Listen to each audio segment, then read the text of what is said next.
En el siglo XIX, la psicología ganó terreno en el sentido de convertirse en una ciencia.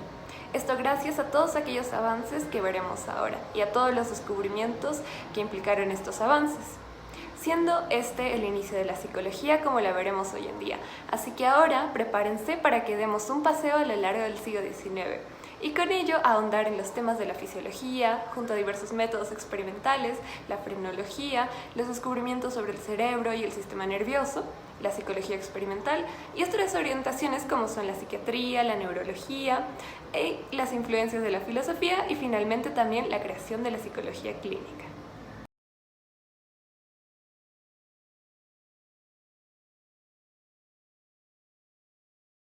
Para iniciar, tenemos a la frenología desarrollada por Franz Joseph Gall, quien propone que el grado de desarrollo de todas las facultades psicológicas está en relación de acuerdo al tamaño del área del cerebro en que se ubican.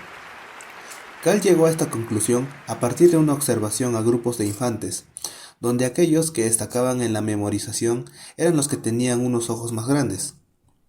Pero no solo fue esto lo que impulsó a Gall a crear su teoría, sino que su formación como médico le hizo llegar a que la diferencia en las formas de las cabezas se debe a las distintas formas de los cerebros y con esto de sus capacidades. Podemos considerarlo como fundador de la neurociencia cognitiva, porque fue el primero en tomar de manera seria la idea de que el alma se localiza en el cerebro. Esta teoría trajo consigo una propuesta que hoy en día puede ser rechazada: la formación del cráneo como justificación de la esclavitud. James Pocket narra cómo Charles Caldwell, un frenólogo estadounidense, propuso que los órganos intelectuales de los africanos eran pequeños, y a razón de esto es que ellos eran considerados inferiores, y que al comparar sus órganos con los de grandes animales, hacían que estos no fueran aptos para su libertad. Continuando, tenemos a la fisiología experimental de Pierre Flourens, quien fue el principal crítico de Gall y de la frenología. En sus estudios llegó a la conclusión que las diversas localizaciones que había hecho Gall de las facultades psicológicas eran erróneas. Flourens se encargó de extender la metodología de Albrecht von Haller, que consistía en el uso de la extirpación en animales vivos, y así poder identificar las distintas funciones fisiológicas. Para ello se disponía a extirpar parte del tejido neural de animales vivos, para luego observar su conducta o reacción ante el hecho, y así poder determinar el rol de la parte que ha sido extirpada. Su mayor logro fue establecer al cerebelo como el centro para el control del comportamiento motor y darle una única función, la del pensamiento. Posteriormente, gracias a la invención de la fisiología experimental, es que se quiere investigar más a fondo el funcionamiento de la mente y con ello el sistema nervioso. Por un lado, tenemos a François Magendie, un fisiólogo experimental que desarrolló el primer curso de fisiología como disciplina autónoma. Su principal aporte fue la demostración de las ubicaciones separadas de distintos nervios sensoriales y motores. Pero por otro lado, tenemos a Charles Bell, que descubrió algo similar mucho más antes que Magendie. Él distinguió entre dos conjuntos de nervios en la base de la columna vertebral. Uno de ellos era formado por nervios sensoriales, quienes llevaban la información al cerebro, y el otro formado por nervios motores, que se encargaban de llevar la información del cerebro a los músculos. Es así como surge la ley Bell-Magendie. Si bien Bell fue el primero en darle funciones sensoriales y motoras a las raíces posteriores y anteriores, Magendie fue el primero en comprobarlo a través de un experimento, en el cual destacó sus distintas funciones. Luego de un tiempo, aparecería Pierre-Paul Broca, quien demostró que Gall tenía razón en afirmar que las diferentes áreas del cerebro son responsables de distintos procesos mentales, pues logró identificar una localización neural específica asociada con una función psicológica distintiva, la facultad del lenguaje articulado, ahora más conocido como área de Broca. Un área que si es afectada puede perjudicar la función del lenguaje de la persona. Nuestro cerebro. Tenemos entendido que actuamos gracias a que nuestro cerebro nos controla, pero ¿qué pasaría si esto no se diera así? ¿Qué pasaría si en realidad nuestro cerebro pueda actuar de manera propia sin que seamos conscientes? Es a partir de este cuestionamiento que continuamos con la teoría refleja del cerebro. En su momento, esta teoría prometió una conexión entre mente y cerebro. y debemos agradecer a ella que actualmente la psicología se convirtió en ciencia. La teoría refleja del cerebro. Cuando esta teoría surge, fue tomada como una nueva oportunidad y desafío también para la psicología. La teoría refleja del cerebro prometió una conexión entre la mente y el mismo cerebro, y así poder convertir la psicología en lo que es hoy una ciencia. La cronometría mental, esta se convirtió en el primer procedimiento cuantitativo para poder medir los procesos mentales. Asimismo, esta surge de la astronomía, increíble pero sí, y del momento en que los astrónomos obtenían diferentes resultados cuando medían el momento exacto en que una estrella entraba en su campo visual de los telescopios que ellos usaban. En esto aparece Bessel, un astrónomo que brindó una fórmula para poder tener en cuenta al momento de realizar estos cálculos y lograr un rango mínimo de error en la observación. Pero hablar de astronomía con psicología, uno puede pensar que no hay una relación que tiene que ver, pero sí hay una. Y de esta misma se valió Donders, quien fue un filósofo holandés, y para explicar y descubrir que el tiempo que había entre un estímulo y su respuesta podía ser utilizado para poder cuantificar la velocidad de los procesos mentales. Por otro lado, vamos a tener lo que es la psicofísica. Para comenzar, sabemos que en la física uno puede observar la manera en cómo se comporta cada alimento, objeto, puede medir su posición, saber la cantidad de sus movimientos, basándose en leyes matemáticas. Y a pesar de que psicólogos anteriores, el medir la mente no era posible, por lo mismo que la mente es algo más privado. Hubo uno, Gustav Fechner. Él demostró lo contrario al realizar experimentos donde se les pedía a los participantes que estimen un valor cuantitativo a una sensación, como sería el oír sonidos y determinar cuál es más elevado que otro. Yo escucho más fuerte, tú escuchas más bajo, algo así. Y dando de esta forma una ecuación que describe la forma de reaccionar matemáticamente frente a un estímulo. Estas no fueron las únicas, la cronometría mental y la psicofísica no fueron las únicas formas. Luego de eso surgieron los test mentales. Y vamos a hablar sobre el desarrollo de estos en dos ciudades muy importantes de Europa, Gran Bretaña y Francia. En Gran Bretaña tenemos a Galton, quien comenzó a interesarse por la evolución de los rasgos mentales y se propuso rastrear los linajes de diversas familias, evaluando las capacidades físicas y mentales que parecían haber pasado de padres a hijos, para así ver cuáles derivan de la herencia. Además, se interesó con poder medir la inteligencia, y para ello, siguiendo las ideas de la frenología, consideraba que a una mayor masa cerebral le correspondía ser una persona más inteligente. Una idea que aún vemos hoy en día en algunas caricaturas, donde se retrata cómicamente a las personas inteligentes con una cabeza más grande. Luego, en Francia, principalmente París, tenemos a Alfred Binet, que desarrolló otra manera más eficaz y duradera de medir la inteligencia. Sus primeros trabajos estaban relacionados con la hipnosis, pero lo que más se recuerda de él es su test de la inteligencia, donde elaboró un conjunto de tests basados en un conjunto de tareas intelectuales que pudieran realizar los niños normales a determinadas edades.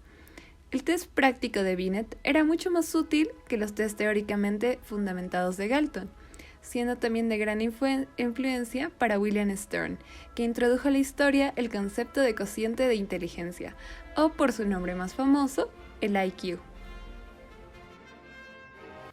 En este punto podemos hablar también sobre la psicología filosófica, que fue muy importante en este periodo, y con ello sobre sus máximos representantes.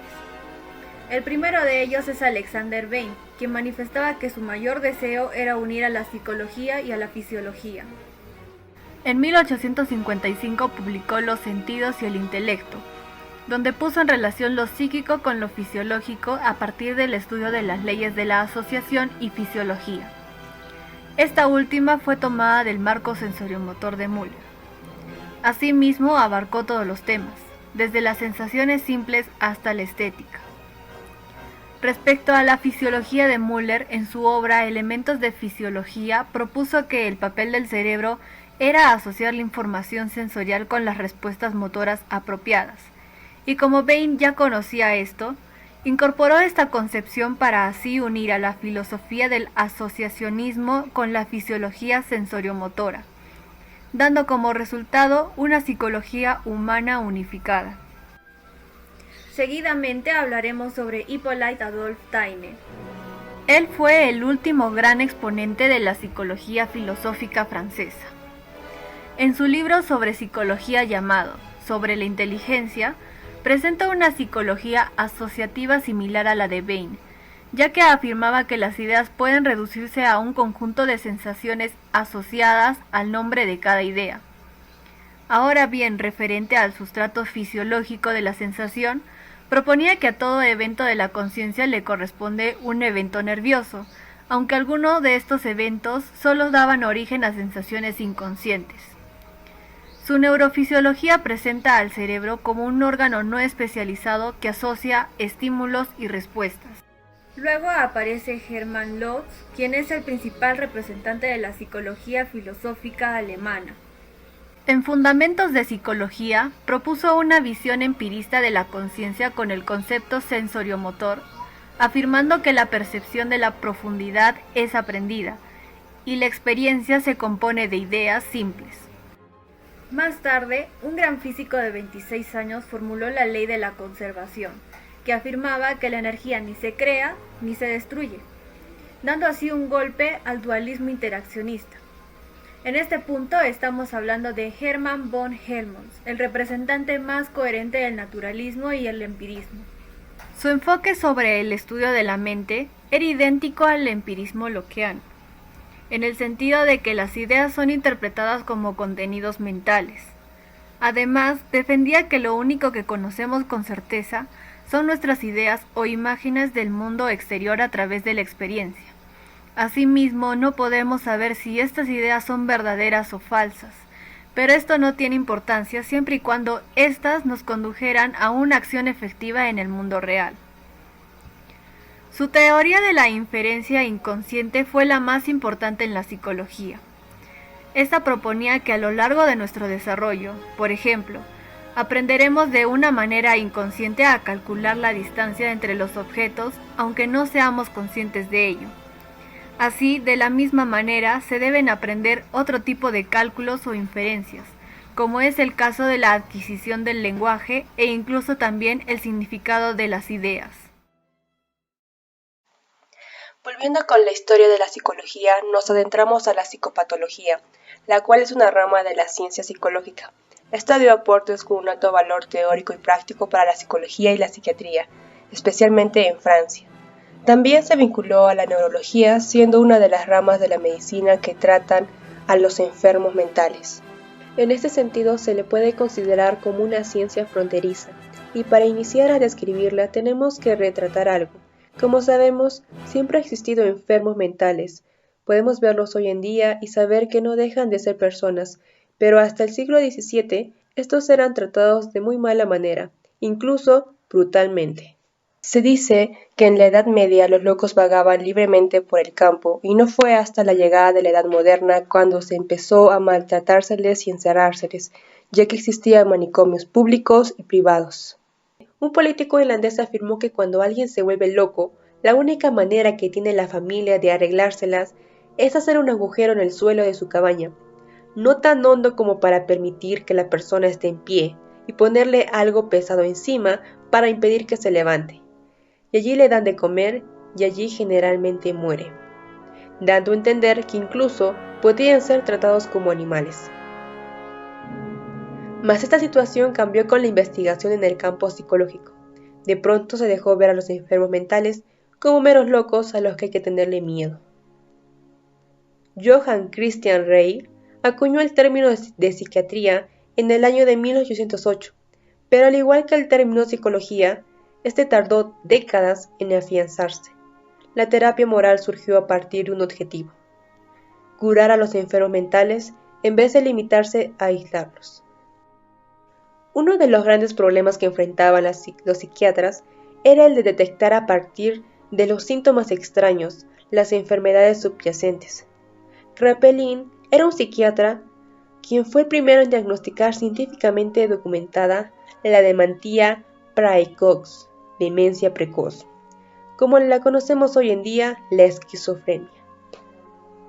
Los trastornos menos graves que la locura, como por ejemplo la neurosis, eran tratados por los neurólogos. En un principio, los neurólogos pretendían curar a sus pacientes con medios físicos, por ejemplo, dando duchas de agua fría, prescribiéndolos de dietas lácteas, reposo y masajes. Pero tanto los neurólogos como los psiquiatras empezaron a admitir que simplemente hablar podía ayudar a los pacientes, porque al hacerlo establecían relaciones activas con los médicos. Así que, aunque hubo reconocimiento del valor de la psicoterapia, la mayor parte de los psiquiatras y los neurólogos creían que las causas de los trastornos eran biológicas.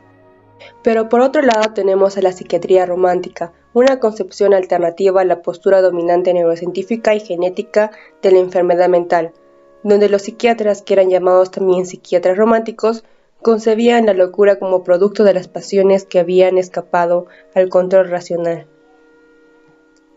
Estos en la práctica pasaban horas comentando la vida emocional de sus pacientes, tratando de involucrar los valores morales o religiosos, y aunque Freud más adelante negó esta conexión, la terapia psicoanalítica fue una prolongación de la psiquiatría romántica, y esta desplazó a la psiquiatría biológica hasta que se produjo la revolución biológica en 1970. Como último tema tenemos a la psicología clínica francesa, que se desarrolló como un complemento de la medicina. Los británicos, por su lado, comparaban la mente humana y la animal, y Galton describe en su obra la mente media desde un punto de vista estadístico. Pero por otro, Ribot, por ejemplo, afirmaba que los sujetos ideales para la psicología científica eran los locos, los primitivos y los niños, que para él eran experimentos naturales de mayor valor que los de laboratorio. Si ponemos varios ejemplos, con esto último, el intentar descifrar lo que ocurre en la mente de una persona mentalmente inestable puede ayudar a comprender el cómo se llega a este estado de conciencia y en lo que difiere con la mente de una persona saludable. Así encontrar métodos de tratamientos en casos más drásticos. Y luego estudiar a los niños ayuda a observar cómo su mente en un estado de desarrollo se encuentra y qué factores intervienen en este, para luego ver los cambios que suceden una vez llegada a su vida adulta. Este fue desde 1885 profesor de la Universidad de la Sorbonne y posteriormente en 1888 se hizo cargo de la Cátedra de Psicología Experimental del Colegio de Francia. Respecto a esta última, se puede mencionar que fue fundada en 1876 con varios profesores y estadistas ilustres.